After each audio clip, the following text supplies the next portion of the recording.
اعوذ باللہ من الشیطان الرجیم بسم اللہ الرحمن الرحیم وقل الحق من ربکم فمن شاء فلیؤمن ومن شاء فلیکفر۔ اللہ رب العزت نے سورہ کہف کے اندر بڑی ایک اہم بات کا ذکر کرتے ہوئے فرمایا کہ اے محبوب، آپ جو بھی حق بات ہے ان سے آپ ذکر کر دیں، پھر جو چاہے اس حق کو قبول کرے اور جو چاہے اس حق کو رد کر دے۔ یعنی ایک مبلغ اور داعی کی ذمہ داریاں اس آیت میں بتائی گئی کہ ایک مبلغ اور داعی کی یہ ذمہ داری ہوتی ہے کہ وہ حق بات لوگوں کے سامنے بس پیش کر دے، پیش کرنے کے بعد اس کو زبردستی منوائے نہیں۔ ہاں دلائل دے سکتا ہے، کوئی اگر سوال کرے تو اس کے سوال کا جواب دیا جا سکتا ہے، کوئی تنقید کرے تو اس کی تنقید کے بدلے میں کوئی بہتر جو ہے وہ اصلاح کی جا سکتی ہے، لیکن لڑا نہیں جا سکتا۔ نہ ہی ایمان اور ہدایت کسی کے اندر زبردستی ودیت کی جا سکتی ہے، نہ ڈالی جا سکتی ہے۔ یہ قرآن نے ایک بڑی واضح بات بیان کر دی۔ حضور نبی کریم علیہ السلام کو حکم دے دیا کہ آپ جو ہے وہ قل الحق من ربکم، کہ آپ اپنے رب کی طرف سے جو ہے وہ حق کو پیش کر دیں، فمن شاء فلیؤمن ومن شاء فلیکفر، تو جو چاہے پھر اسے اختیار کرے اور جو چاہے اس کو ترک کر دے۔ ظاہر سی بات ہے کہ جب اختیار کرے گا تو اس کو فائدہ ہوگا، ترک کرے گا تو اس کو نقصان ہوگا۔ اللہ رب العزت نے قرآن پاک میں یہ بھی فرمایا ہے کہ لا اکراہ فی الدین، دین کے اندر کوئی سختی نہیں ہے، جبر دین کے اندر نہیں پایا جاتا۔ اور یہ بھی اللہ تبارک و تعالیٰ نے فرمایا ہے کہ اللہ تعالیٰ اگر چاہتا تو اللہ تعالیٰ کے حکم سے زمین اور آسمان میں جو کوئی بھی ہے وہ سب ایمان لے آتے، اگر اللہ تعالیٰ چاہے تو۔ لیکن اللہ تبارک و تعالیٰ یہ پسند ہی نہیں کرتا کہ جبراً اور زبردستی اور غیر اختیاری طور پہ کوئی ایمان لائے۔ اللہ تعالیٰ یہ چاہتا ہے کہ اپنے اختیار سے بندہ ایمان لائے یا اپنے اختیار سے کفر کرے، تاکہ اس کو سزا یا جزا دی جائے۔ اگر جبراً اس کو ایمان دے دیا جائے گا تو پھر اس کو جزا کس بات کی، اور جبراً اس کو کفر دے دیا جائے گا تو سزا کس بات کی؟ وہ تو پھر سزا کا کہیں سے حقدار ہی نہیں بنتا۔ تو لہٰذا سزا اور جزا اس بات پر عائد ہوتی ہیں کہ بندہ اپنے اختیار سے خیر اور شر کو اپنائے۔ جب اپنے اختیار سے اپنائے گا تو پھر وہ حقدار بنے گا سزا یا جزا کا۔ پھر آگے اللہ رب العزت نے فرمایا کہ بے شک جو لوگ ایمان لائے اور عمل صالح کیے، ہم نہیں ضائع کرتے ہیں ایمان لانے والوں کے اعمال صالحہ کو۔ یعنی ایمان لانے کے بعد اگر کوئی بندہ نیکی کرتا ہے اور یہ سمجھتا ہے کہ نیکی کا مجھے کوئی فائدہ نہیں ہوا، تو یہ بہت بڑی غلط فہمی ہے کہ جو نیکی بھی آپ کرتے ہو وہ نیکی باقاعدہ آپ کو فائدہ فراہم کرتی ہے، اس کا کوئی نقصان نہیں ہوتا آپ کو، نہ وہ ضائع جاتی ہے، نہ وہ رائگاں جاتی ہے، نہ وہ بیکار جاتی ہے۔ یہ محاورہ ہے نیکی کر دریا میں ڈال۔ تو اس محاورے کا اگر یہ مطلب ہے کہ نیکی کر کے بندہ بھول جائے پھر تو درست ہے۔ بھولنے سے مراد یہ ہے کہ وہ کہیں نہیں جاتی ہے، یا آخرت میں اس کا بڑا عظیم ثواب ملے گا، یا دنیا میں کسی مشکل مرحلے پر اس کا صلہ مل جائے گا، یا پھر اس نیکی کی وجہ سے اسی وقت فوری طور پہ اللہ تبارک و تعالیٰ کی رحمتوں کا، برکتوں کا، نعمتوں کا نزول ہوگا۔ اور میرا یہ ایمان ہے کہ ان تینوں جگہ پر نیکی کا صلہ ملے گا، دنیا میں بھی ملے گا، اس وقت بھی ملے گا، آئندہ بھی ملے گا، اور قیامت میں بھی ملے گا۔ نیکی وہ چیز ہوتی ہے۔ لہٰذا آپ یہ مت سمجھیں کہ اگر ایک بار منہ سے لفظ اللہ نکلا تو اس کی روحانیت اور اس کا اجر و ثواب آپ کو اپنے احاطے میں لے لیتا ہے۔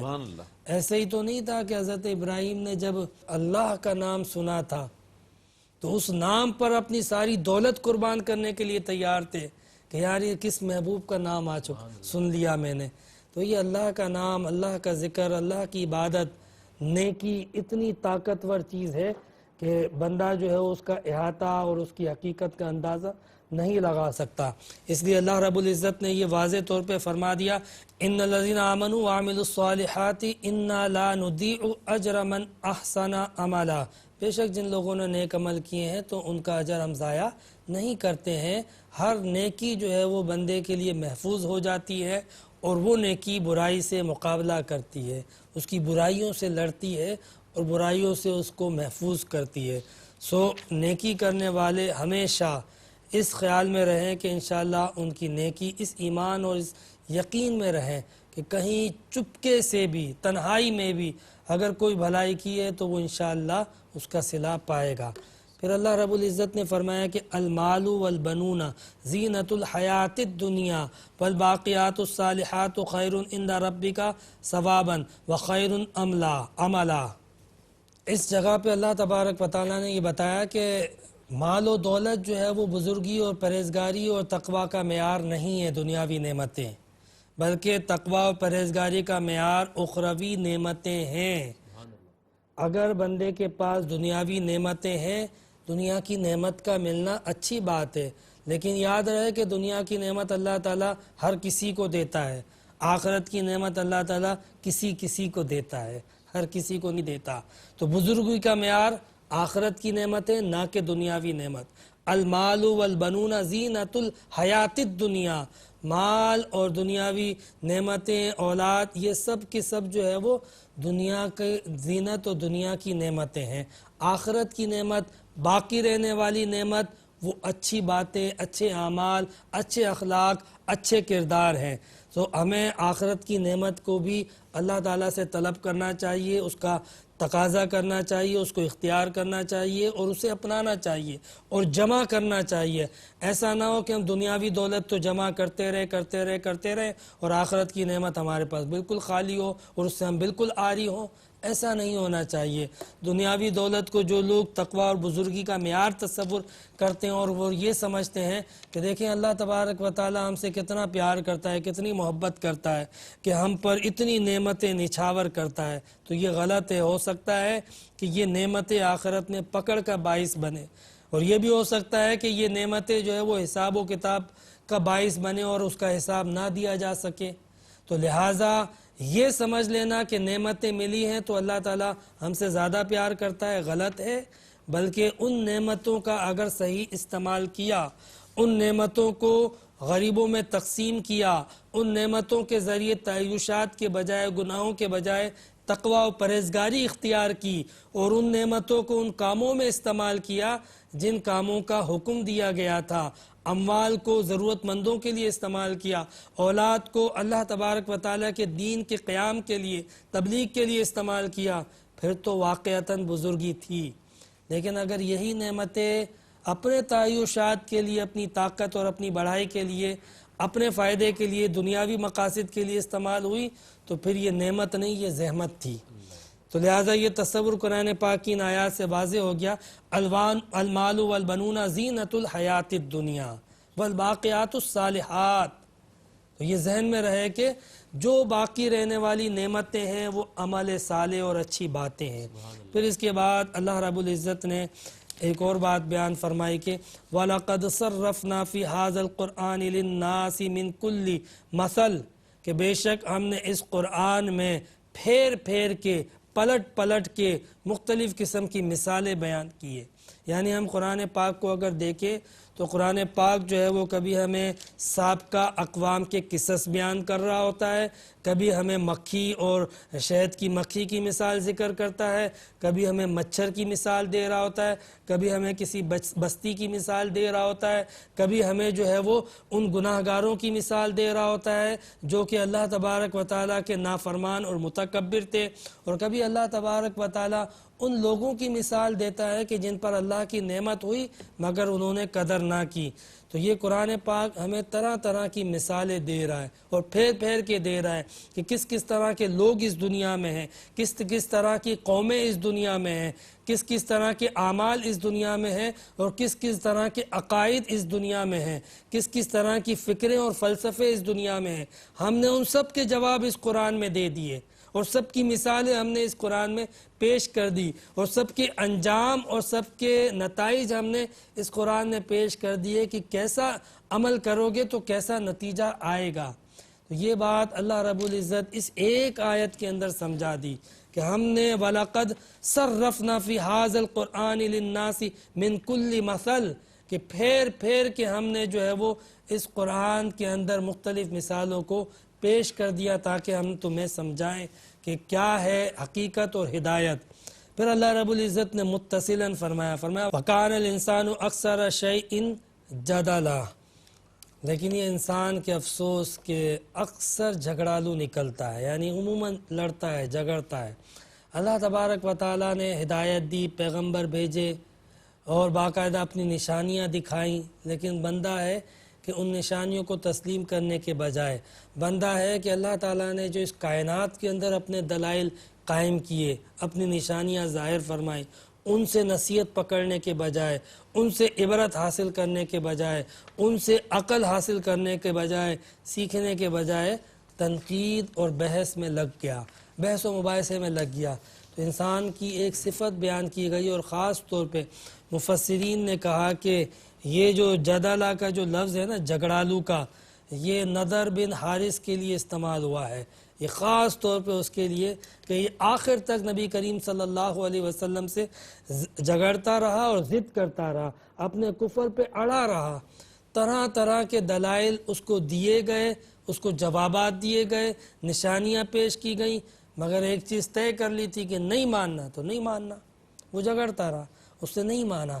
تو اللہ رب العزت نے تو بہرحال ہدایت دے دی، اب انسان کی مرضی ہے کہ وہ ہدایت کو قبول کرتا ہے، ان دلائل کو آنکھیں کھول کر دیکھتا ہے، یا وہی تعصب کے چشمے لگا کے رکھتا ہے، یہ بندے کی مرضی ہے۔ پھر اس کے بعد اس صورت کے اندر اللہ تبارک و تعالیٰ نے حضرت موسیٰ علیہ السلام اور حضرت خضر علیہ السلام کی ملاقات کا واقعہ ذکر کیا۔ چونکہ وقت قلیل ہے، میں صرف ملاقات کے اسباب پر اکتفا کروں گا۔ قرآن پاک کی آیت ہے وَإِذْ قَالَ مُوسَىٰ لِفَتَاهُ لَا أَبْرَحُ حَتَّىٰ أَبْلُغَ مَجْمَعَ الْبَحْرَيْنِ أَوْ أَمْضِيَ حُقُبًا۔ حضرت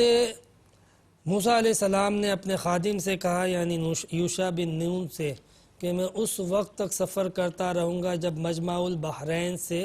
کی جگہ پہ نہ پہنچ جاؤں جہاں دو دریا ملتے ہیں۔ اصل میں حضرت موسیٰ علیہ السلام نے یہ بات اس لیے کہی تھی کہ حضرت موسیٰ علیہ السلام کو اللہ تعالیٰ نے اپنے خاص بندے سے ملاقات کی جگہ بیان کی تھی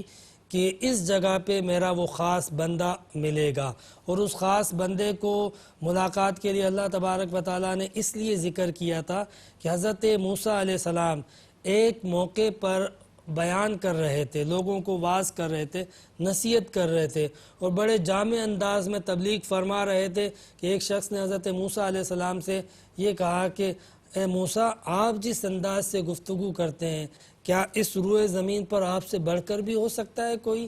تو حضرت موسیٰ علیہ السلام نے فرمایا کہ یہ اللہ تعالیٰ کا شکر ہے کہ میں ہی ہوں۔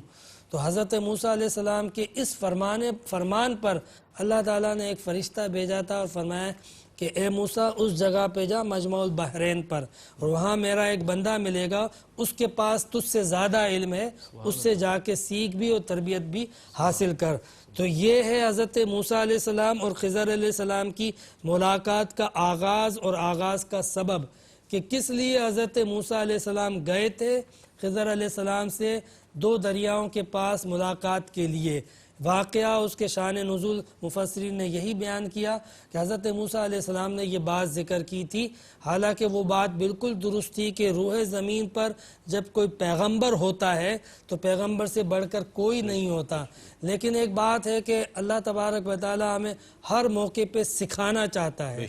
جب بات آئے نا علم کی، تو حضور نبی کریم علیہ السلام بھی فرمایا کرتے تھے کہ اللہ تعالیٰ سب سے بڑا عالم ہے۔ تو حضرت موسیٰ علیہ السلام کے بھی یہ الفاظ ہوتے،